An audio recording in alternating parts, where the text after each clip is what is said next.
Mimi ninashangaa wanatuleta saa hii ati timu ya William Ruto hawataki BBI, hii timu nyingine inataka BBI. Mimi nataka niambie Wakenya wazi, hii BBI tuko nyuma yake na tuliunga mkono 100%. Lakini hii BBI bado tunataka tuombe Mungu afungue Wakenya macho wajue hii BBI ni BBI ya kuunganisha Wakenya ama hii BBI ni BBI ya Raila Odinga anataka kutembea, kwa sababu hatakingi arada ya kanisa penye watu wako, anataka namna ya kutembelea pesa ya Wakenya na kusanya watu na kutenga watu, ili tujue hii BBI ni ukweli ama ni uongo. Lakini as for now, sisi wote tuko BBI, tunafuata hiyo BBI nyuma. Murkomen akokule Mombasa ameongoza ile timu yetu ya BBI, na Wakenya wote tutawatangazia pia. Hata sisi tuko na uwezo ya kutengeneza mikutano za BBI. Raila akitengeneza nyingine huko, sisi tutatengeneza nyingine pande hii, mwingine anatengeneza pande ile. Hata MCS hapa wanaweza tengeneza mkutano ya BBI. So mtu asisomee ati usikuja hapa, usiende pale.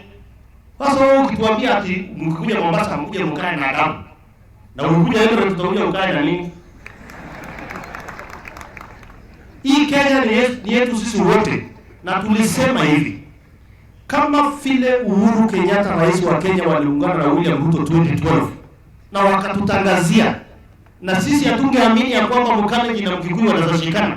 Tukaenda kule Nakuru tukakaa chini tukasema hatuwezi mwaka damu tena, tunataka tushikanishe wa Kenya.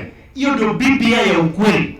Na kama wao wanataka BBI hiyo ya 2012 iendelee, waongee na lugha ya ukweli, ya taratibu, wasanya Wakenya wote pamoja. Sio BBI yenye unafanya mkutano mwingine pale, mwingine anataka kufanya mkutano kama ilikuwa Kakamega, unapiga watu na polisi. Mnatumia polisi kwa njia mbaya.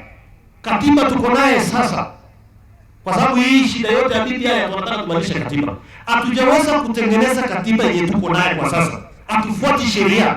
Ni katiba gani nyingine wewe unataka? Na ndio tunataka tuwaambia watu wa Mombasa, ule mzee wetu wa manyororo mingi kwa shingo ya mbwa atuoni. Sisi wote tuko BBI, mpende msipende, na msingoje ati sasa mnataka kutuunganisha ati yes na no ipatikane. Hatuwezi. Tunajua penye mnatafuta. Hiyo ndio kitu mnatafuta.